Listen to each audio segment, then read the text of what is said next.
voltarmos a Ti, Jesus, em agradecimento por momentos, por instantes como este, em nossa vilegiatura carnal. Sob as Tuas bênçãos, Jesus, e com a Tua permissão, iniciamos neste instante os nossos trabalhos. Se conosco, Mestre Jesus. Companheiro Navarro, a casa é sua.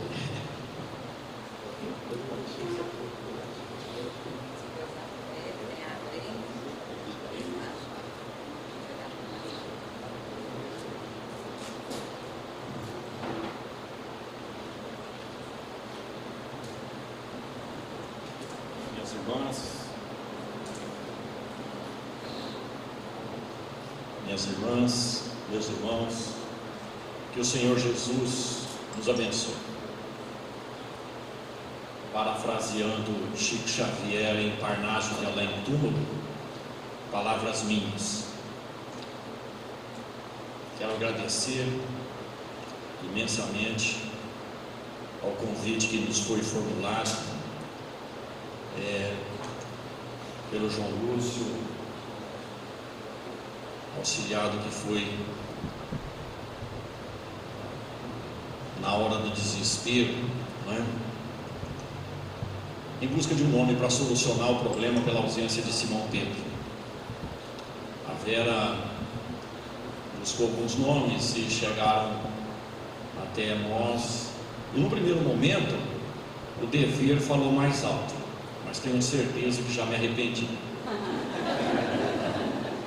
Principalmente a hora que eu chego aqui e vejo os palestrantes que estão sentados aí, e todos eles meus exemplos, né, meus ídolos, mais ainda. Mas gostaria de agradecer profundamente o convite que nos foi feito, a confiança. Quero rogar ao Senhor Jesus e a vocês que vibremos todos para que nós possamos estudar um pouquinho mais de doutrina espírita, a fim de que nós consigamos nos conscientizar cada vez mais da bondade e do amor divino. E por último, gostaria de pedir a vocês todos que desconsiderassem as palavras da Vera, porque trata-se absolutamente da generosidade do seu coração. São qualidades que a gente não tem, mas a bondade dela vê em nós o que contém nos olhos dela. Muito obrigado, Vera, e eu peço uma vez mais que desconsiderem isso. Bem, mas vamos ao trabalho. Quiser pegar na mão? Não, melhor assim, porque espanhol fala com as mãos e com os braços. Há alguns anos atrás, estávamos reunidos na casa de mamãe para um jantar. Reunimos ali os nossos irmãos, alguns sobrinhos, netos, e conversávamos. Estava conosco, me permitam, é um caso pessoal, verídico. Estava conosco uma tia, uma tia que frequenta regularmente, assiduamente, de coração, o movimento evangélico, Testemunha de Jeová. E no meio daquelas bênçãos do convívio familiar, todo mundo alegre, teve um instante que eu me aproximei dela e da minha mãe. Elas conversavam ali perto do fogão enquanto a comida não ficava pronta, e eu, sem querer querendo, ao ouvir tecendo alguns comentários acerca do meu tio, o marido dela, que ele tinha dado muito trabalho para ela nesta vida, que ela tinha sofrido muito e que a vida tinha sido muito pesada, e, enfim, essas coisas que as mulheres fazem muito, reclamar dos maridos, não as espíritas.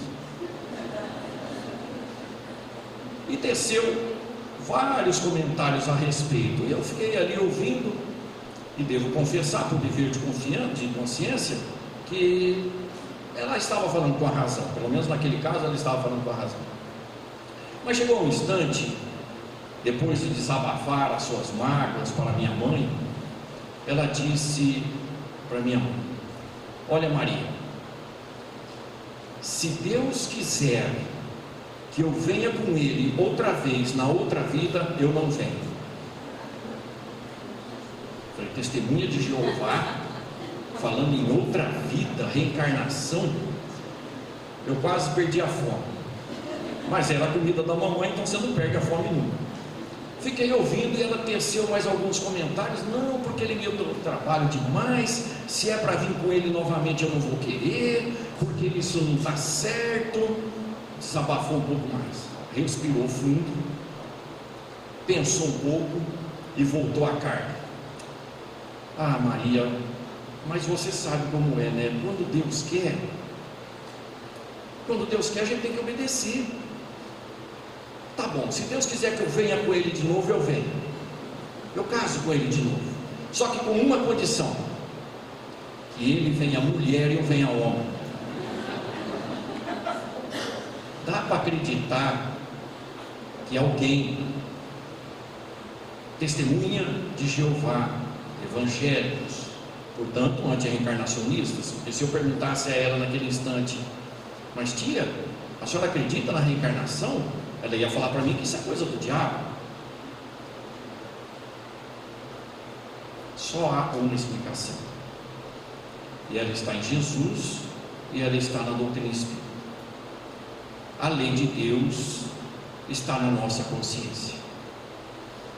Afora aquilo que a gente pensa, os nossos valores, a nossa cultura, afora as nossas interpretações todas pessoais, há uma lei que rege nossas vidas. E dentro destas leis, uma delas é a lei de progresso para o espírito criatura. E para que ele possa progredir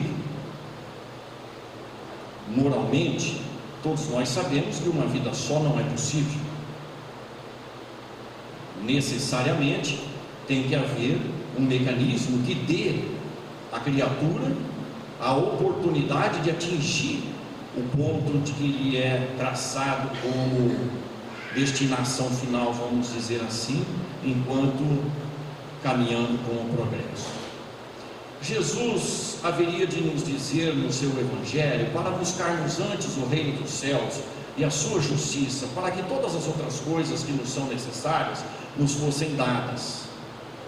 Ora, Jesus afirma textualmente que o reino dele não é da terra. Se o reino dele não é da terra, o reino dele é o do Espírito. Se o reino dele é o do Espírito, quando ele fala reino dos céus, ele está dizendo para nós todos reino do Espírito. Significa dizer ainda que essa deveria ser a nossa premissa de busca aqui na terra, ou seja, pelo entendimento com relação ao reino do Espírito. Busca antes o reino do Espírito, ou seja, o entendimento do reino do Espírito, para alcançá-lo definitivamente. Porque uma vez terminado o ciclo das reencarnações, dirá o livro dos Espíritos, na condição de espírito puro não será mais necessário reencarnar. E a sua justiça, diz ainda Jesus. Ora, se há uma justiça no reino do Espírito, ela tem que estar fundamentada em leis. Leis. E Jesus vai dizer ainda no seu Evangelho que toda a lei e os profetas estão designadas como sendo leis de amor. E se a reencarnação, enquanto mecanismo para o progresso, se faz presente em nossas vidas, significa dizer, naturalmente, que é um ato de amor de Deus para conosco. Filosoficamente, há algumas lacunas que a gente poderia discutir, mas isso não é necessário. Dirá a doutrina espírita que no nível que nós nos encontramos, tem certas coisas que não vale a pena ainda buscarmos um entendimento, porque está além da nossa compreensão. Ou como, por exemplo, por que Deus nos cria, ou para que Ele nos cria, embora a questão 132 do Livro dos Espíritos vai nos dizer que a vida de encarnados é uma necessidade, expiação para uns, missão para outros, mas com uma outra finalidade, que é colocar o Espírito em condições de executar a parte que lhe cabe na obra divina. Então a questão 132 do Livro dos Espíritos vai falar para nós que nós temos por objetivo ao buscar a encarnação e a reencarnação, atingirmos a perfeição.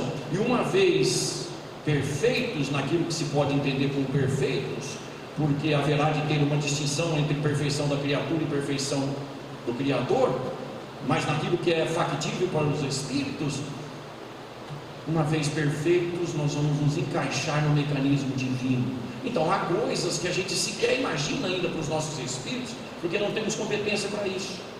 De qualquer forma, nós estamos vivenciando o mecanismo da reencarnação. Ainda no Evangelho do Senhor Jesus, e todos nós conhecemos o tão falado, tão discutido discurso do mestre, discussão do mestre com o doutor da lei Nicodemos. Nicodemos tinha uma curiosidade toda especial por Jesus, porque aquele homem era fabuloso, estava fazendo coisas que até então nunca ninguém tinha feito, e trazia toda uma filosofia diferente do que havia se pregado até então. E foi ter com Jesus às escondidas, porque ele senão seria perseguido pelo Sinédrio. E no meio do diálogo, que todos nós conhecemos, não será necessário repeti-lo, há uma orientação do Senhor, um esclarecimento dado pelo Senhor Jesus, que nos chama a atenção. É quando Jesus diz para Nicodemos: o Espírito sopra onde quer, ninguém sabe de onde ele vem e nem para onde ele vai. Soprar, na linguagem do livro sagrado, é dar vida. O que Deus fez com aquele homem de barro, no mito da criação, soprou a vida no homem de barro, nas narinas do homem de barro, e aquele homem de barro tomou forma e vida humana. Então o sopro de vida é o fato do Espírito aparecer no corpo. Na tradução de Haroldo Dutra Dias é exatamente assim: o Espírito sopra onde quer, ouves a tua voz, mas não sabe de onde ele vem e nem para onde ele vai. O que Jesus está dizendo? Ele está dizendo, Jesus, que o Espírito sopra a vida num corpo físico onde ele quer. Ninguém à época sabia de onde ele vinha e nem para onde ia quando aquele corpo físico perdia a sua vitalidade. Mas se o Espírito sopra a vida onde quer, significa que ele tem ciência do que está fazendo. Significa ainda que ele tem intenções, motivos, objetivos para soprar a vida em determinado lugar. E se ele sopra onde ele quer, significa que ele está escolhendo. Naturalmente, esse Espírito, se está escolhendo aquilo que melhor lhe convém. Consequentemente, ele está em busca de algo que lhe dê uma satisfação pessoal, uma condição de bem-estar, uma condição de felicidade, o que quer que seja. Deduzimos então deste esclarecimento do Senhor Jesus, que enquanto o espírito livre do corpo físico, o espírito escolhe onde vai reencarnar, e se ele escolhe, ele está fazendo em função das pessoas, porque ele haverá de nascer de um casal e haverá de conviver com pessoas no meio social onde aquele casal está. E depois, claro, o meio social pode se modificar à medida em que sua reencarnação vai se dando. Podemos ainda deduzir facilmente que Jesus está dizendo para nós que o Espírito, se ele escolhe onde quer nascer, ele sabe onde vai nascer, com quem vai nascer e o que é que ele está buscando com aquelas pessoas que ele vai conviver. Tudo isso está no Evangelho de Jesus, e que nós, naturalmente, num raciocínio muito simples, uma dedução muito simples, podemos chegar a essa conclusão. Cada um de nós está onde pediu. É claro que haverá exceções, mas se Jesus tinha muitas coisas para nos dizer, mas à época não podíamos ainda suportar, e ele diz isso a Nicodemos: você é doutor da lei e não entende das coisas que eu estou te falando, que são da terra, e se eu te falar das coisas do céu? Então há níveis de entendimento, de consciência, até mesmo para um doutor da lei, e Jesus, sabendo disso, vai nos avisar no seu Evangelho que haveria de vir um outro Consolador, que nos esclareceria sobre todas as coisas, e que nos faria lembrar das coisas que ele, Jesus, havia dito, ou seja, o processo ou o progresso de educação desses espíritos haveria de continuar fundamentado no seu Evangelho. Mas se o Consolador ia esclarecer sobre todas as coisas, deveria falar desse mecanismo no qual Jesus tocou no assunto com Nicodemos, e toca. Quando nós acessamos a segunda parte do Livro dos Espíritos, especificamente o capítulo número 4, nós vamos encontrar as instruções dos Espíritos Superiores a Kardec no tocante à reencarnação. É a partir da questão 258 que Allan Kardec vai tirar algumas dúvidas com relação a esta questão do retorno do espírito ao mundo físico. E pergunta o codificador se, quando na erraticidade, diante de uma nova reencarnação, se o espírito tem consciência do tipo de vida que vai ter na Terra. E os espíritos disseram que sim, absolutamente sim. É ele que planeja a sua própria existência. Nisso consistirá o seu livre-arbítrio. Linhas gerais, sempre haverá exceções, e nós sabemos disso. Há espíritos que estão no mundo dos espíritos e sequer sabem que desencarnaram. Há espíritos que estão no mundo dos espíritos e que não são reencarnacionistas. Há espíritos que estão no mundo dos espíritos e não querem reencarnar. Há espíritos que estão no mundo dos espíritos que pensam 1000 formas diferentes daquelas mais necessárias a ele pensar.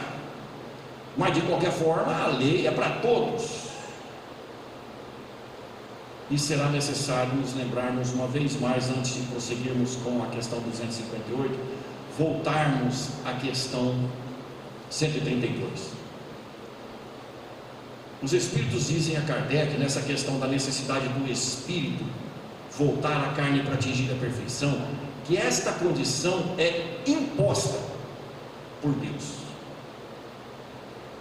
A palavra é essa. Deus impõe aos espíritos a encarnação para ele atingir o progresso. Então é uma imposição natural que vai alcançar todos os seus filhos, quer acreditem, quer não acreditem, na reencarnação, até que chegará um dia que todos acreditarão. E algumas informações que circulam livremente pelos órgãos de informação aí da internet dão conta de que 60% ou mais da população mundial aceita a ideia da reencarnação. 60%. É um universo muito grande, mas não aos moldes da doutrina espírita, que é quem vem mostrar realmente como as coisas funcionam. Então, segundo nós aprendemos desde a questão 258, a reencarnação é uma necessidade para que o espírito progrida, e é ele mesmo que faz esse planejamento. Então Allan Kardec pergunta aos espíritos quais são os parâmetros que o espírito utiliza para planejar a sua existência. E basicamente são 2 os parâmetros, um embutido no outro. O primeiro, o espírito observa as suas falhas morais, os seus defeitos, os seus vícios, as suas tendências menos felizes. A visão dele é diferente da nossa visão aqui, o espírito desencarnado. Ele observa aquilo que lhe falta para atingir a perfeição, e aí ele vai estabelecer uma vida material onde ele possa ter essas imperfeições colocadas à mostra, para que, identificando-as, ele as corrija, ou as corrija.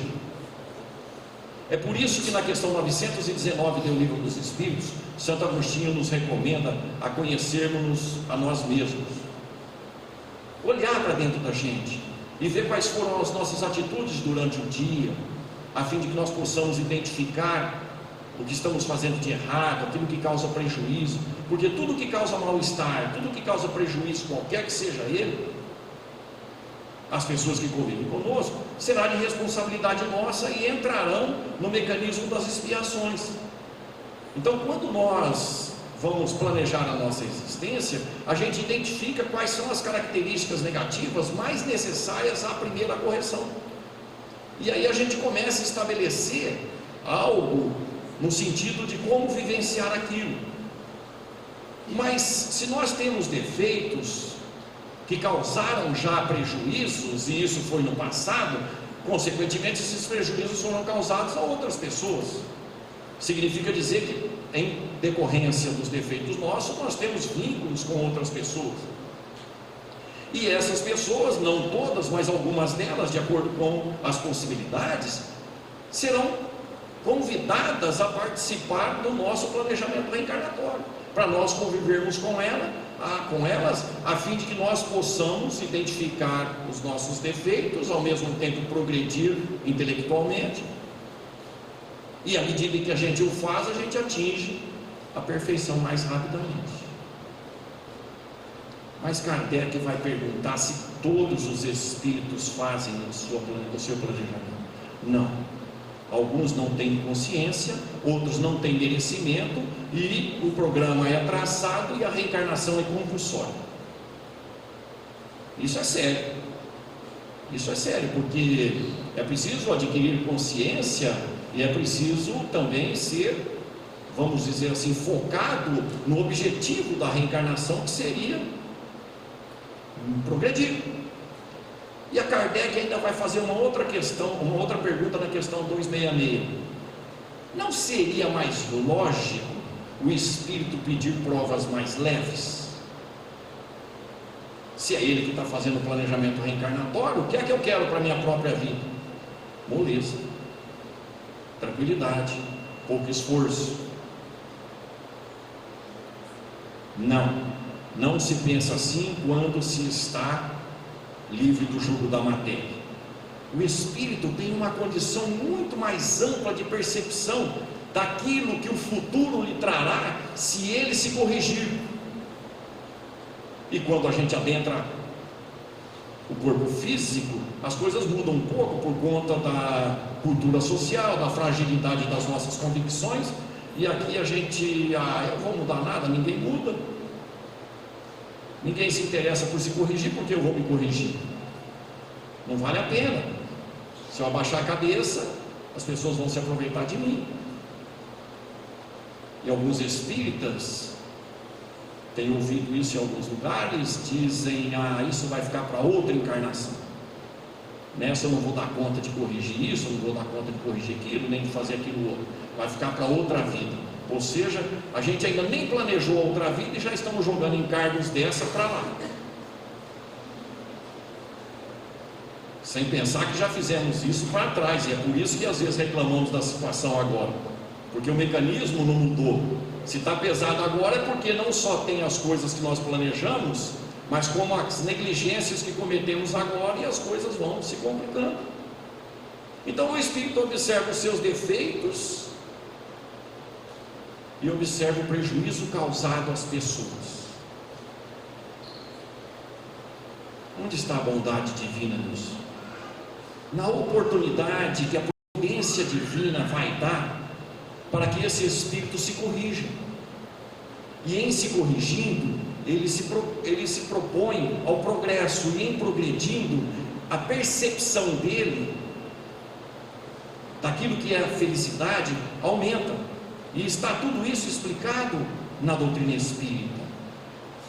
Então, quando Jesus fala: busca antes o reino dos céus e a sua justiça, ou seja, o seu corpo de leis, e todas as outras coisas que vos são necessárias vos serão acrescentadas, Jesus está dizendo o seguinte: se nós nos adaptarmos à ideia de que há um reino dos espíritos, do qual fazemos parte, e uma lei rege este reino, e se eu me adaptar a este reino, a ideia desse reino, e começar a cumprir essas leis, tudo aquilo de que eu tenho necessidade para progredir será dado pela divina providência, de acordo com aquilo que eu planejei. Então a divina providência trabalha incessantemente, e não é sem razão que os espíritos vão dizer logo na primeira pergunta do livro dos Espíritos: causa primária de todas as coisas, inteligência suprema, o Criador, porque toma conta de todos os nossos modos de agir e consequência de nossas ações só para a inteligência suprema,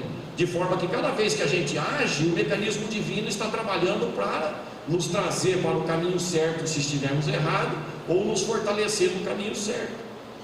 A bondade de Deus está nisso. E é por isso que Jesus vai dizer que Deus sabe muito antes de nós pedirmos o de que nos é necessário. É por isso que, como encarnados, a gente pede para ganhar na Mega Sena e não ganha, porque não é necessário. Se fosse, Deus dá.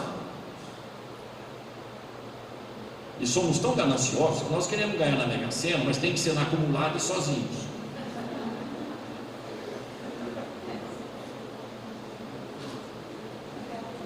Vocês não sabem o que estão pedindo, disse Jesus no seu Evangelho.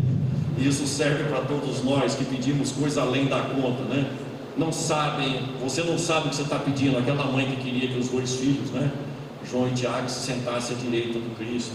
Você não sabe o que você está pedindo. A gente pede as coisas aqui e não sabe o que a gente está pedindo em termos espirituais, não é? A gente precisa pensar um pouco naquelas coisas que a gente pede, porque Jesus ainda vai dizer que Deus não dá pedra para o filho que pede pão e nem cobra para o filho que pede peixe. Mas nós sabemos que Deus não dá tudo aquilo que a gente pede. Por quê? Porque não tem necessidade. Então, no nosso planejamento reencarnatório, existem alguns freios que Deus aplica para o nosso benefício. E às vezes, mais do que um freio, ele é obrigado a dar uma injeção dolorida em nós. Quando os nossos filhos, os nossos netos ficam doentes e o médico passa a receita, você tem que dar a ele 12 injeções, daquelas bem doloridas mesmo. Aí a gente leva a criança lá na farmácia, ela quer tomar injeção? Não, não quer. E nós, enquanto cuidadores, responsáveis, ajudamos a dar a injeção segurando, e ela vai sofrer com a injeção, mas é para o seu próprio bem. Então as dificuldades que Deus deixa acontecer, mesmo quando a gente pede para não acontecer, é porque é necessário para o espírito. Nisso está o planejamento reencarnatório aqui na Terra. Mas raciocinemos. Façamos de conta que nós vamos planejar a nossa existência. Se fosse hoje, olha, o espírito é convidado a reencarnar, convidado entre aspas, né? É só dar uma lidinha lá no capítulo 12 e no capítulo 13 de Missionário da Luz.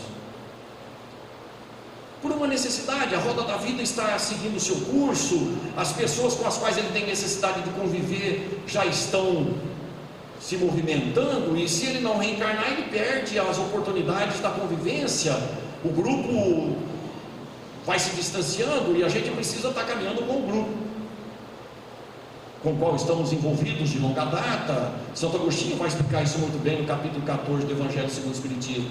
Nós criamos grupos familiares pelos laços do Espírito, assim como temos a necessidade de convivência com grupos familiares por laços do sangue, para que a gente corrija ou modifique determinadas situações do passado. Então imaginemos um espírito que pediu, que está para fazer a reencarnação, pediu ajuda para que alguém ajude-o no planejamento.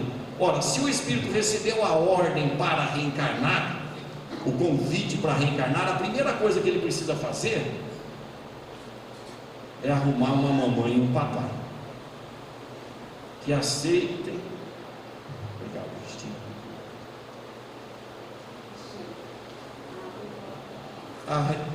Arrumar uma mamãe e um papai para que o aceitem como filho aqui na Terra.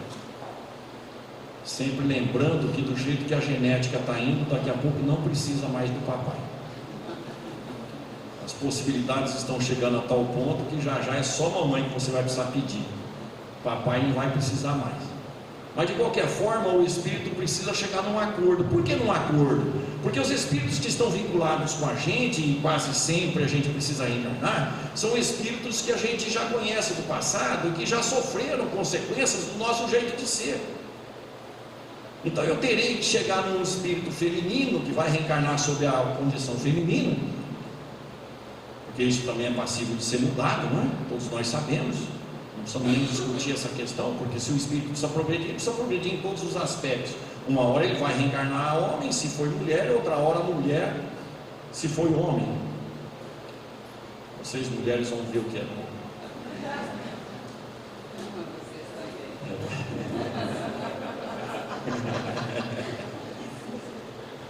As mulheres são espíritos superiores, suportam mais a dor do que os homens. Mas imaginemos a cena: o espírito precisa chegar lá e pedir para nascer. E nós sabemos quanto de trabalho dá um bebê a começar da concepção e para criar. E se há vínculos negativos do passado, e se há ali uma condição de litígio, algumas mães vão optar pelo aborto, outras mães vão optar pela doação, em função das necessidades existentes entre os dois e da fuga da responsabilidade. Mas de qualquer forma, o espírito terá que pedir: eu preciso nascer da senhora. E aí vai ser bom para a senhora se a senhora aceitar, mas eu sei que eu fiz muita coisa errada, mas eu me comprometo mais porque estou mais consciente. Eu sei que eu vou dar muito trabalho já desde o ventre, na primeira infância, na segunda adolescência, então vai ser um tormento para a senhora, mas eu preciso que seja da senhora. Como eu já ouvi do nosso querido, grande doutor Aguinaldo, o espírito não pede para nascer, ele implora: pelo amor de Deus, me recebe nos braços. Isso é bênção de Deus, para que todos progridam ao mesmo tempo. Então o espírito primeiro planeja papai e mamãe. Aquele espírito que Jesus falou só para a vida onde quer,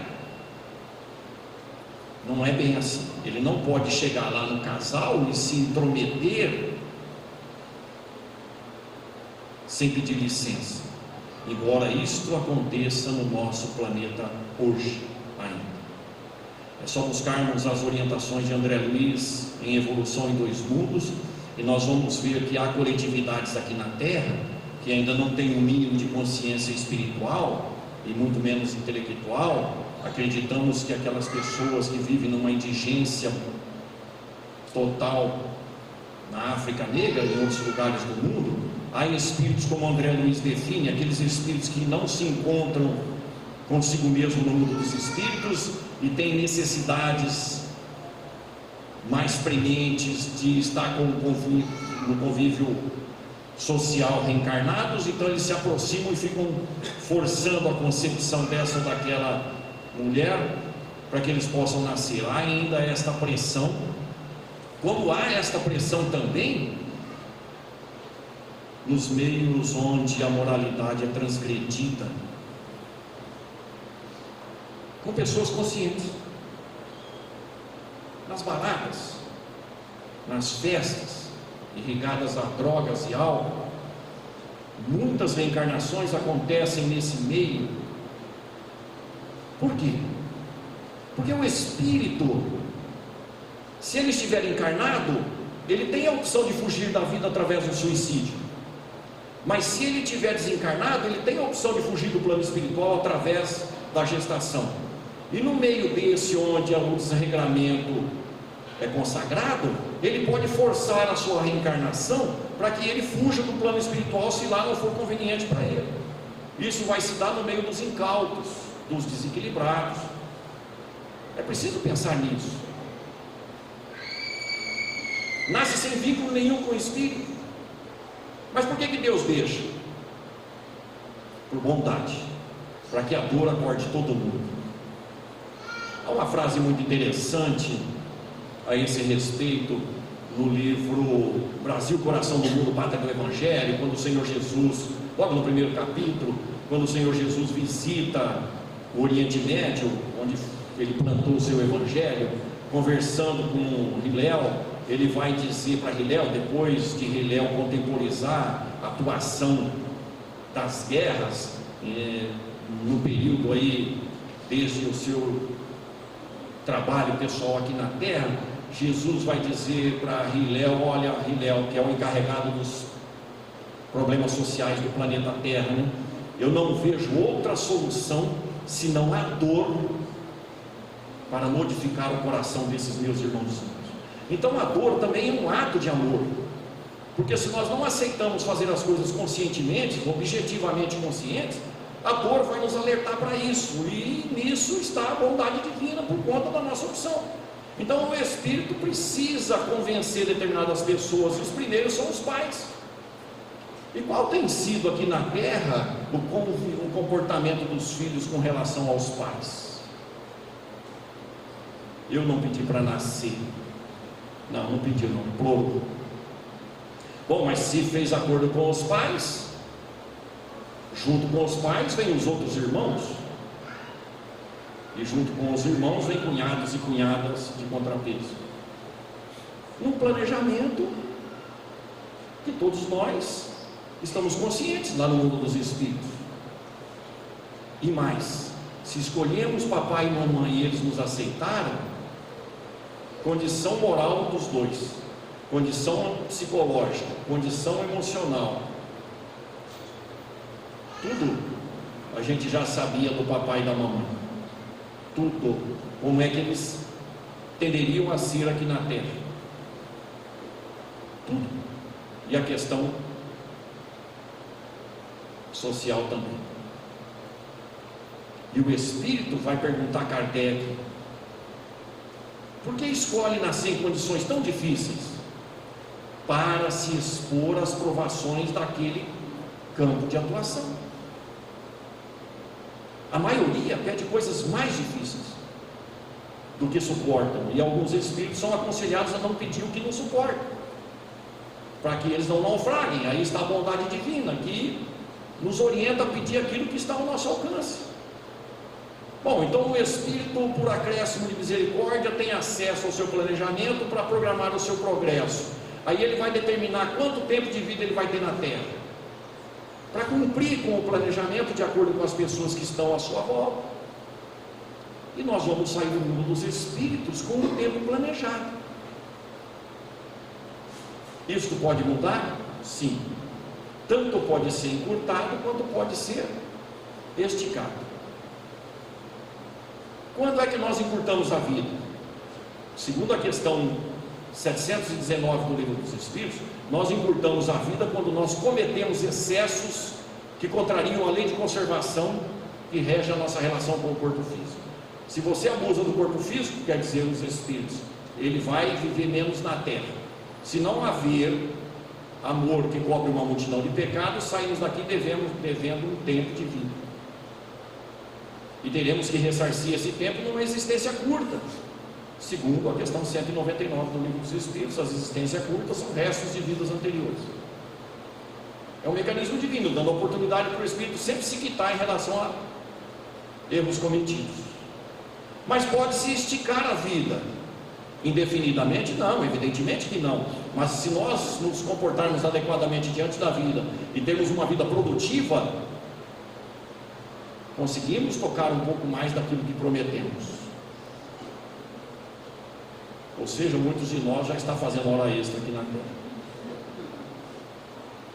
Mas é preciso pensar nisso, porque são bênçãos concedidas. Mas ainda será necessário lembrarmos da questão 860 do Livro dos Espíritos. É quando Allan Kardec pergunta se é possível alterar o rumo das coisas aqui na terra. Você está encarnado, eu estou encarnado. É possível evitar acontecimentos que estavam planejados e vice-versa? Ou seja, inserir outros que não estavam planejados? Sim. Desde que isso caiba na ordem geral do seu planejamento reencarnatório? Sim. Mas os espíritos vão dizer na sequência da resposta que nós não deveríamos nos preocupar em mudar as coisas, e sim enfrentá-las conforme elas aparecem.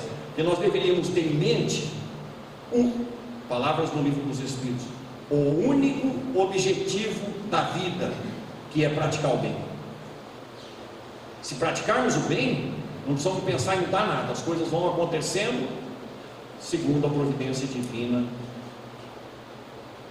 vai dando para o Espírito de acordo com a sua necessidade. Tá bom, mas aí o Espírito planeja o seguinte, e é uma questão muito presente no nosso planeta, não é?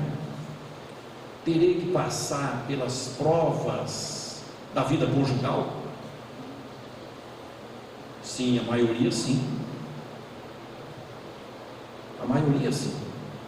Bom, se o Espírito tem que passar pela vida conjugal, seja para possibilitar novos corpos para que outros espíritos venham a reencarnar, ou seja, para ter uma vida mesmo sem geração de filhos, será necessário planejar o cônjuge. E aí? E aí tem que achar lá no mundo dos espíritos o cônjuge certo para aquelas provas e expiações que você precisa. Vamos imaginar, ainda no campo da imaginação, só para darmos uma forma mais didática à coisa. Como se escolhe reitor nas universidades aqui, apresenta-se uma lista tríplice.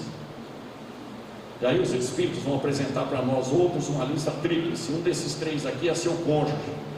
E o devedor é que tem a obrigação de ir lá convencer o outro para conviver aqui na terra. Imaginaram a situação? O espírito devedor tem que ir lá convencer o outro cônjuge a conviver com ele aqui na terra. E aí? É preciso chegar num acordo. Se forem devedores, e quase sempre são, na terra, alma gêmea, só no meio dos poetas e dos livros românticos, porque na maioria há alma para gemir com a gente, por conta da condição dos nossos espíritos. E aí a gente tem que fazer um acordo simples: eu vou te ajudar, você vai me ajudar, eu vou te entender, você vai me entender, eu vou te aceitar, você vai me aceitar. Juntos nós vamos corrigir muitas coisas do passado, vamos receber uns espíritozinhos aí que nós destrambelhamos de novo para a gente reconstruir a vida deles. Tudo certo? Tudo certo. Então vamos dar uma reencarnada junto. No popular, não é? Lá em cima as coisas são mais sérias, são mais profundas, não é? Mas nós estamos, ou viemos, se andarmos segundo a lei, as coisas vão acontecendo segundo o que foi planejado. Mas se sairmos pelas baladas da vida e atirando em tudo quanto é coisa, nós não vamos acertar no alvo certo. E aí vem o cônjuge errado. E uma vez feito o acordo com o cônjuge, vai se programar os filhos. Fulaninho, fulaninha, fulaninho, 3, 4. Mas hoje aqui a gente já está com uma dó danada do segundo, porque não tem quase chance nenhuma de vir. Os casais hoje estão querendo quantos filhos? Não tem jeito de ter meio, vai um só. E a fila fica lá esperando. O segundo, coitado, deve ficar numa angústia. Que quando... Bom, eu dei sorte, né? Porque eu era o segundo. Eu fui o segundo. Dei muita sorte. Ainda bem que a Dona Maria e o seu Miguel, naquela condição paupérrima que tínhamos, não falaram: ah, mas as escolas são caras, o leite é caro, a comida é cara, a conta de água é cara, a conta de luz é cara. Ainda bem. Aí eu nasci. Então nós precisamos pensar nessas coisas. O que Emmanuel diz a respeito do planejamento familiar? Muita conversa entre os cônjuges, muita oração para intuir aquilo que foi planejado e não ficar pensando só na condição financeira aqui para receber os filhos. Mas eu não vou ter condição boa para dar para eles. Mas o Espírito não pede isso. Se pedisse isso, não nascia gente nas favelas, nos bairros da periferia. Esse é o problema. Esse é o problema. Para que serve a reencarnação então? Para demonstrar para nós todos a bênção divina. Porque trabalhar o destino de todas essas pessoas com as suas características, com as suas potencialidades, só um ato de amor. Agora imaginemos lá em casa, as pessoas que convivem conosco, e também lá no ambiente de trabalho, aquelas pessoas que convivem conosco fazem aparecer então os nossos defeitos. E aí eu acho que elas estão fazendo de propósito, para me magoar, para me ferir. E não é verdade. Porque se nós fizemos um acordo com essas pessoas, nós sabíamos que elas teriam essas tendências. Afinal de contas, é por conta das tendências delas e dos vínculos que nós tínhamos com elas que foi necessário estar conosco, para a gente chegar num acordo onde cada um se corrigisse dos seus próprios defeitos. É por isso que Jesus vai dizer: reconcilia-te com o teu adversário enquanto estás a caminho com ele. Senão é outra reencarnação junto, e outro, e outro.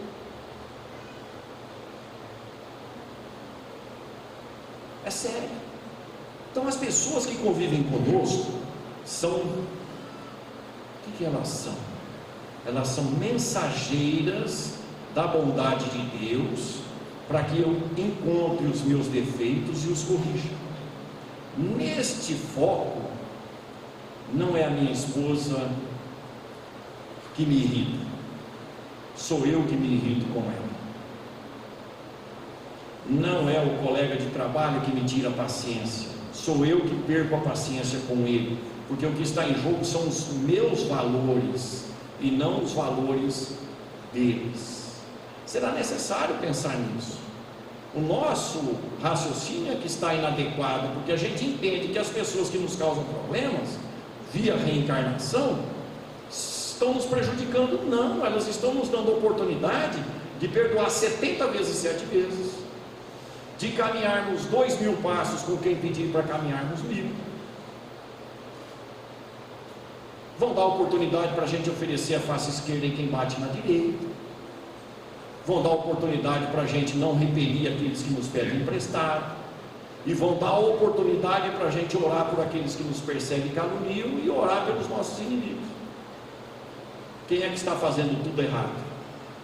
Eu, que fiz um compromisso reencarnatório e não estou cumprindo com ele, porque eu fiz um compromisso reencarnatório e a bondade divina, por um ato de amor, está trabalhando para que tudo dê certo, e eu estou fugindo daquilo que eu planejei. Allan Kardec vai perguntar para os espíritos, na questão 920 do Livro dos Espíritos, se a felicidade completa aqui na Terra é possível, e os espíritos disseram que não, porque aqui quem não está em prova está em expiação, mas tem o homem o dever, resposta dos espíritos, de diminuir as suas provas e as suas expiações, para que ele possa ser feliz, tanto quanto é possível ser feliz na Terra. O que os espíritos estão dizendo? Que não podemos nos iludir com uma felicidade completa. Não será mudando de pessoas junto daquelas que estão junto conosco que haverá de ter uma felicidade completa. Os problemas mudam de endereço. Alguns amenizam, mas aparecem outros. Então essa questão de nós tratarmos as pessoas com uma certa condição de descarte natural precisa ser repensada. As coisas têm que ser levadas no limite de nossas forças e do nosso entendimento. Mas o importante é nós entendermos que os espíritos estão dizendo, porque felicidade é o que nós todos estamos querendo, que a nossa felicidade possível na Terra vai ser em função do quanto nós diminuirmos as provas e as expiações.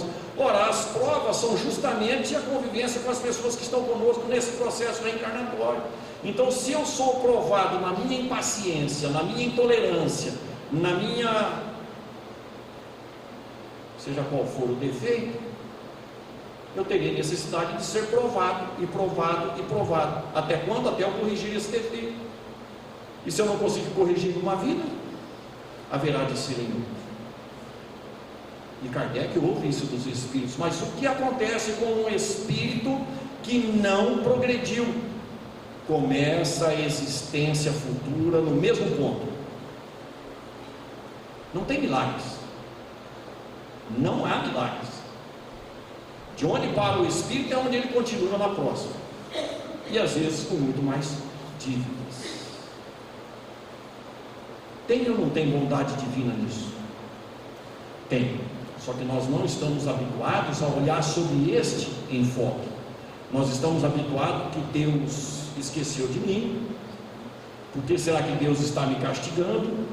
Por que será que fulano ou fulana está em minha vida? O que fiz na outra vida para estar passando por isso? num centro espírita aqui de Rio Preto, nós ouvimos uma vez a pessoa dizer que ela estava sofrendo daquele tanto, e era uma mulher, porque ela tinha numa outra encarnação passado roupa nas tábuas dos 10 mandamentos.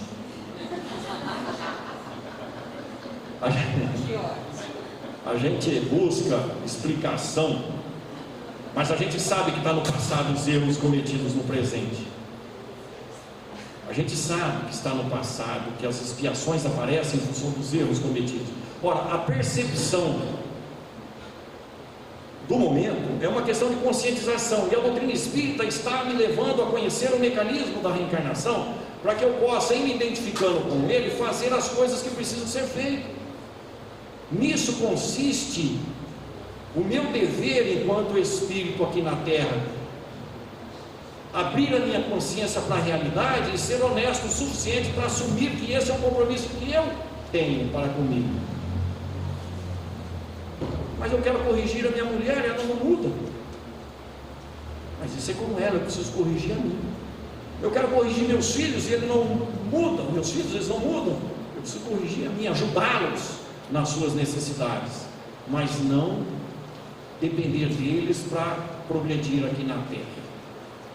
Nisso consiste a bondade divina, em coisas que nós estamos habituados a deixar de lado. Será preciso pensar nisso? Há muitas características em jogo nas nossas reencarnações. A questão biológica, a questão do esquecimento do passado, as características corporais, a integridade ou não do corpo físico, as provações em função de erros cometidos no campo da inteligência, o bloqueio do nosso cérebro com relação à atuação do espírito aqui na Terra.